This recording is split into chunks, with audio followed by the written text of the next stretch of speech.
राजा नृशंत और दम का चरित्र। मार्कंडेय जी कहते हैं, मरुत के 18 पुत्रों में नृशंत सबसे ज्येष्ठ और श्रेष्ठ थे।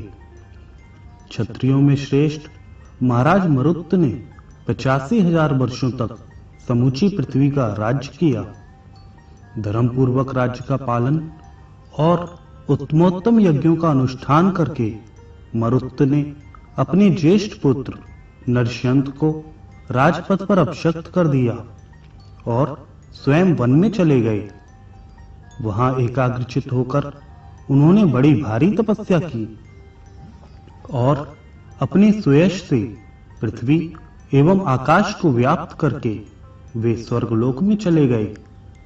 तदंतर उनके बुद्धिमान पुत्र नृशंत ने अपने पिता तथा अन्य पूर्वजों के चरित्र की आलोचना करके मन ही मन सोचा, वंश की मान मर्यादा का पालन, लज्जा की रक्षा, शत्रुओं पर क्रोध, सबको अपने अपने धर्म में लगाना और युद्ध से कभी पीठ ना दिखाना, इन सब बातों का मेरे पूर्व पुरुषों ने तथा पिताजी ने जैसा पालन किया है वैसा दूसरा कौन कर सकता है। मेरे पूर्वजों ने कौन ऐसा शुभ कर्म नहीं किया जिसको मैं करूं। वे बड़े बड़े यज्ञ कराने वाले, जितेंद्रिय, संग्राम से पीछे न हटने वाले, बड़े बड़े युद्धों में भाग लेने वाले तथा अनुपम पुरुषार्थी थे। मैं निष्काम कर्म का अनुष्ठान करूंगा। मेरे पहले के राजाओं ने स्वयं ही निरंतर यज्ञों का अनुष्ठान किया है, दूसरों से नहीं कराया है। मैं ऐसा करूंगा जिससे दूसरे भी यज्ञ करें। यूं विचार कर महाराज नृशंत ने धनधान से सुशोभित एक ऐसा यज्ञ किया जिसके समान यज्ञ दूसरे किसी ने नहीं किया था। उन्होंने ब्राह्मणों के जीवन निर्वाह के लिए बहुत बड़ी संपत्ति देकर उसकी अपेक्षा 100 गुना अन्न दान किया। इस भूमि पर रहने वाले प्रत्येक ब्राह्मण को धन और अन्न देने के अतिरिक्त गौ, वस्त्र, आभूषण तथा धान्य भंडार आदि दिए। इसके बाद जब राजा ने दूसरा यज्ञ आरंभ करना चाहा, तब इसके लिए उन्हें कहीं ब्राह्मण ही नहीं मिले। वो जिस जिस ब्राह्मण का वरण करते वही उत्तर देता, हम तो स्वयं ही यज्ञ कर रहे हैं, आप दूसरे किसी ब्राह्मण का वरण कीजिए। आपने पहले ही यज्ञ में हमें इतना धन दे दिया है जो अनेक यज्ञ करने पर भी समाप्त नहीं होगा। अब हमें और धन की आवश्यकता नहीं। जब एक भी ऋत्विज ब्राह्मण नहीं मिला, तब महाराज ने बहिर्वेदी में दान देने का आयोजन किया। तथापि धन से घर भरा रहने के कारण ब्राह्मणों ने वह दान नहीं ग्रहण किया। उस समय राजा ने यह उद्धार प्रकट किया, अहो, इस पृथ्वी पर कहीं एक भी निर्धन ब्राह्मण नहीं है। यह कितनी सुंदर बात है। तदंतर उन्होंने भक्ति पूर्वक बारंबार प्रणाम करके कुछ ब्राह्मणों को ऋत्विज बनाया और बहुत बड़ा यज्ञ आरंभ किया। उस समय बड़े आश्चर्य की बात यह हुई कि भूमंडल के सभी ब्राह्मण यज्ञ करने लगे। इसलिए राजा के यज्ञ मंडप में कोई सदस्य न बन सका।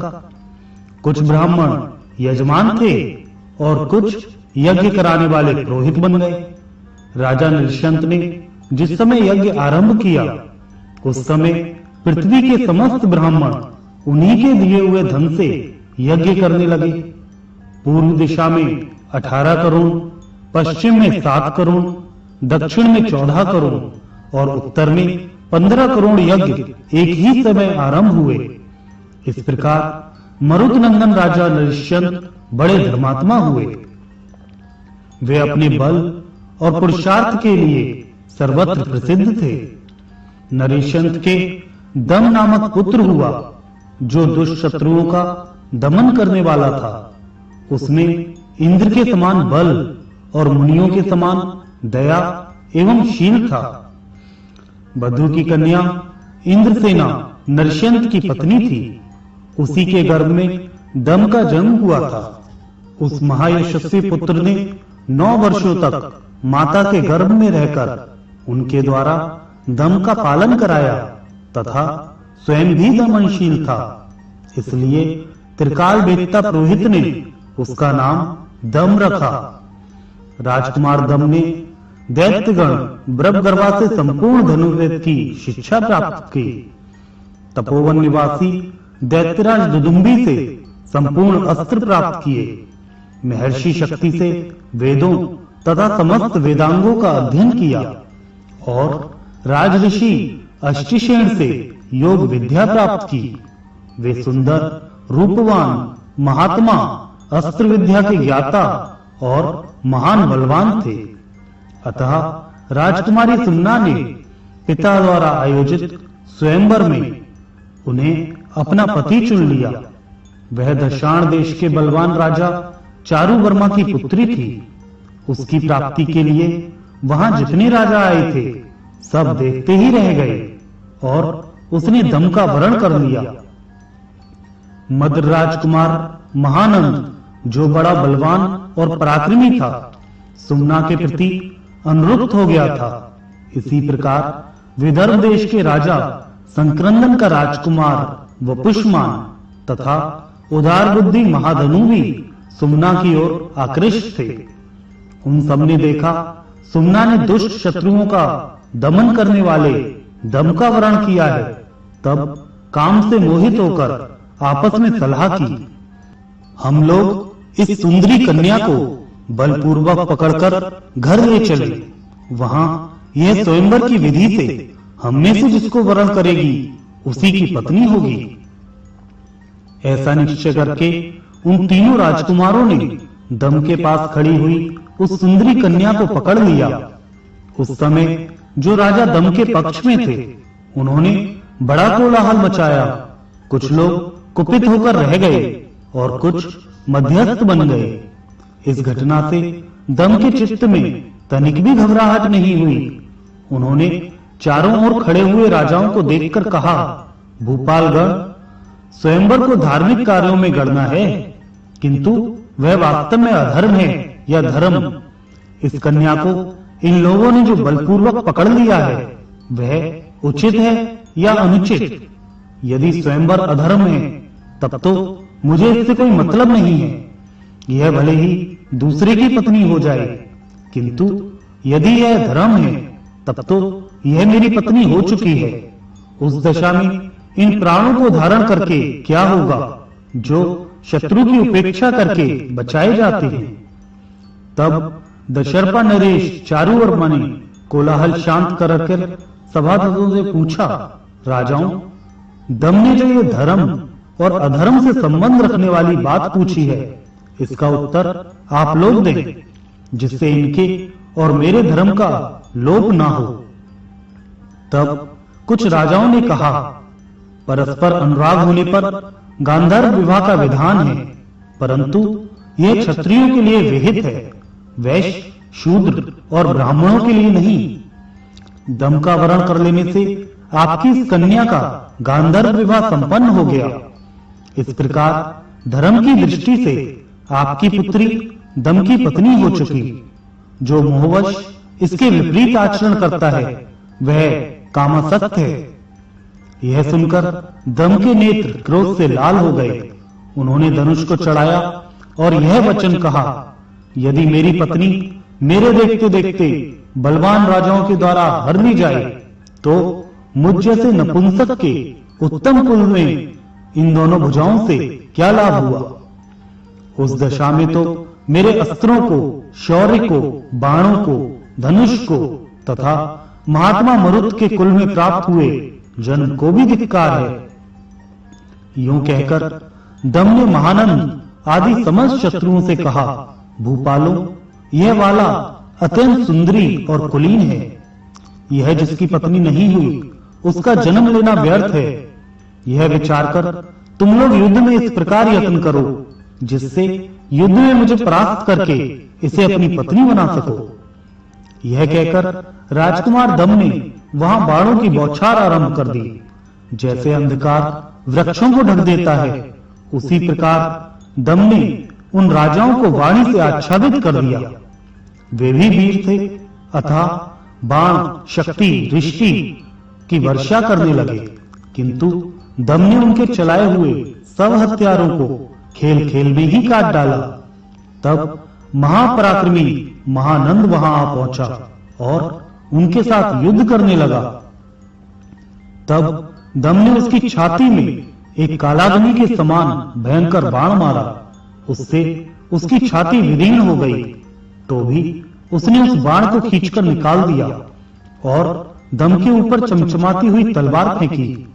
उसे उल्का के समान अपनी ओर आते देख दम ने शक्ति के प्रहार से काट डाला और वेतस पत्र नामक बाण से महानंद का मस्तक धड़ से अलग कर दिया। महानंद के मारे जाने पर अधिकांश राजा पीठ दिखाकर भाग गए। केवल कुंडिनपुर का स्वामी बप्पुपान डटा रहा और दम के साथ युद्ध करने लगा। युद्ध करते समय उसकी भयंकर तलवार को दम ने बड़ी फुर्ती से काट दिया तथा उसके सारथी के मस्तक और ध्वजा को भी काट गिराया। तलवार कट जाने पर बपुष्मान ने एक गदा उठाई जिसमें बहुत सी कंटियां गड़ी हुई थी, किंतु दम ने उसको भी उसके हाथ में ही काट डाला। फिर बपुष्मान जो ही कोई श्रेष्ठ आयुध हाथ में लेने लगा, त्यों ही दम ने उसे बाणों से बांधकर पृथ्वी पर गिरा दिया। पृथ्वी पर गिरते ही उसका सारा शरीर व्याकुल हो गया। वह थर-थर कांपने लगा। अब युद्ध करने का उसका विचार न रहा। उसको इस अवस्था में देखकर दम ने जीवित छोड़ दिया और प्रसन्नचित्त हो सुमना को साथ ले वहां से चल दिया। तब दशाण देश के राजा चारुवर्मा ने प्रसन्न होकर दम और सुमना का विधि पूर्वक विवाह कर दिया। तदंतर कुछ काल ठहरने के पश्चात दम अपनी स्त्री सहित अपने घर को चले गए। दशाण राज ने भी बहुत से हाथी, घोड़े, रथ, गौ, खच्चर, ऊंट, दास-दासियां, वस्त्र, आभूषण और धनुष आदि श्रेष्ठ सामग्री तथा बहुत से बर्तन दहेज में देकर वर-वधू को विदा किया। महामुनि दम सुमना को पत्नी रूप में पाकर बड़े प्रसन्न थे। घर आकर उन्होंने माता-पिता के चरणों में प्रणाम किया। सुमना ने भी सास ससुर के चरणों में मस्तक झुकाया। तब उन दोनों ने भी आशीर्वाद देकर नव दंपति का अभिनंदन किया। फिर तो नरसिंह के नगर में बड़ा भारी उत्सव मनाया गया। दशाणराज संबंधी हुए और बहुत से राजा पुत्र के हाथों युद्ध में परास्त हो गए। यह सुनकर महाराज नरसिंह बहुत प्रसन्न हुए। दशाण राजकुमारी सुमना दम के साथ बहुत समय तक विहार करती रही। फिर उसने गर्भ धारण किया। राजा नरसिंह भी सब भोगों को भोग कर वृद्धावस्था में पहुंच चुके थे, इसलिए वे दम को राजपथ पर अभिषिक्त करके स्वयं वन में चले गए। उनकी यशस्विनी पत्नी इंद्रसेना ने भी उनका ही अनुसरण किया। नरसिंह वहां वानप्रस्थ के नियमों का पालन करते हुए रहने लगे। एक दिन दक्षिण देश का दुराचारी राजकुमार बपुष्मान, जो सकरंदर का पुत्र था, थोड़ी सी सेना साथ ले वन में शिकार खेलने के लिए गया। उसने तपस्वी नरसिंह तथा उनकी पत्नी इंद्रसेना को तपस्या से अत्यंत दुर्बल देखकर पूछा, आप वानप्रस्थ आश्रम में स्थित ब्राह्मण, क्षत्रिय अथवा वैश्य हैं? मुझे बताइए। राजा नरसिंह ने मौन व्रत धारण कर लिया था, इसलिए उन्होंने कुछ उत्तर नहीं दिया। किंतु उनकी पत्नी इंद्रसेना ने सब बातें सच-सच बता दी। परिचय पाकर बपुष्मान ने सोचा, अब तो मैं अपने शत्रु के पिता को पा गया हूं। यह विचार कर उसने कुपित हो नरसिंह की जटा पकड़ ली। इंद्रसेना आंसू बहाती हुई रोने और हाहाकार करने लगी। बपुष्मान ने म्यान से तलवार निकाल ली और यह बात कही, जिसने युद्ध में मुझे परास्त किया और मेरी सुमना को हर लिया, उस दम के पिता को आज मैं मार डालूंगा। अब वह आकर इसकी रक्षा करे। यूं कहकर दुराचारी ने इंद्रसेना को रोती बिलखती छोड़ नरशंत का मस्तक काट डाला। तब समस्त मुनि तथा अन्य वनवासी भी उसे धिक्कारने लगे। वपुष्मान अपने नगर को लौट गया। उसके चले जाने पर इंद्रसेना ने एक शूद्र तपस्वी को अपने पुत्र के पास भेजा और कहा, तुम शीघ्र जाकर मेरे पुत्र से यह सब हाल कहो। मेरा संदेश इस प्रकार कहना, महाराज की इस प्रकार तिरस्कारपूर्ण हिंसा देखकर मैं बहुत दुखी हूं। राजा होने का अधिकार उसी को है जो चारों वर्णों और आश्रमों की रक्षा करे। तुम जो तपस्वियों की रक्षा नहीं करते, क्या यह तुम्हारे लिए उचित है? तुम्हारे महाराज नरशंत के विषय में यह बात प्रसिद्ध हो गई कि बिना किसी अपराध के उनके केश पकड़कर वपुष्मान ने उनकी हत्या की। ऐसी स्थिति में तुम वही कार्य करो जिससे तुम्हारे धर्म का लोप ना हो। इससे आगे मुझे कुछ नहीं कहना है, क्योंकि मैं तपस्विनी हूं। तुम्हारे मंत्री और सब शास्त्रों के ज्ञाता हैं। उन सब के साथ विचार करके इस समय जो करना उचित हो वह करो। अपने पिता शक्ति को राक्षस के हाथ से मारा गया सुनकर महर्षि पाराशर ने समस्त राक्षस कुल को अग्निकुंड में होम कर भस्म कर दिया था। मैं तो ऐसा मानती हूं कि तुम्हारे पिता नहीं, तुम मारे गए। उनके ऊपर नहीं, तुम्हारे ऊपर वह तलवार गिरी है। यह तुम्हारी ही मर्यादा का उल्लंघन किया गया है। अब तुम्हें भृत्य, कुटुंब और बंधु बांधवों सहित वपुष्मान के प्रति जो बर्ताव करना उचित हो वह करो। इस प्रकार संदेश दे इंद्रसेना ने शूद्र तपस्वी को विदा किया और स्वयं पति के शरीर को गोद में ले वे अग्नि में प्रवेश कर गईं। इंद्रसेना की आज्ञा के अनुसार शूद्र ने वहां जाकर दम से उनके पिता के मारे जाने का सब समाचार कहा। यह सुनकर दम क्रोध से जल उठा। जैसे घी डालने पर आग प्रज्वलित हो उठती है, उसी प्रकार दम क्रोधाग्नि से जलते हुए हाथ से हाथ मलने लगे और इस प्रकार बोले, ओहो, मुझ पुत्र के जीते जी उस निशंस वपुष्मान ने मेरे पिता को अनाथ की भांति मार डाला और इस प्रकार मेरे कुल का अपमान किया। यदि मैं बैठकर शोक मनाऊं या क्षमा कर दूं, तो यह मेरी नपुंसकता है। दुष्टों का दमन और साधु पुरुषों का पालन यही मेरा कर्तव्य है। मेरे पिता को मारा गया देखकर भी यदि शत्रु जीवित है, तो अब हाथ आत कहकर बहुत अधिक विलाप करने से क्या होगा। इस समय जो करना आवश्यक है वही मैं करूंगा। उस कायर, पापी एवं दुष्ट दक्षिण देश निवासी शत्रु को युद्ध में मारकर संपूर्ण पृथ्वी का राज्य भोगूंगा। यदि उसे न मार सका तो स्वयं ही अग्नि में प्रवेश कर जाऊंगा।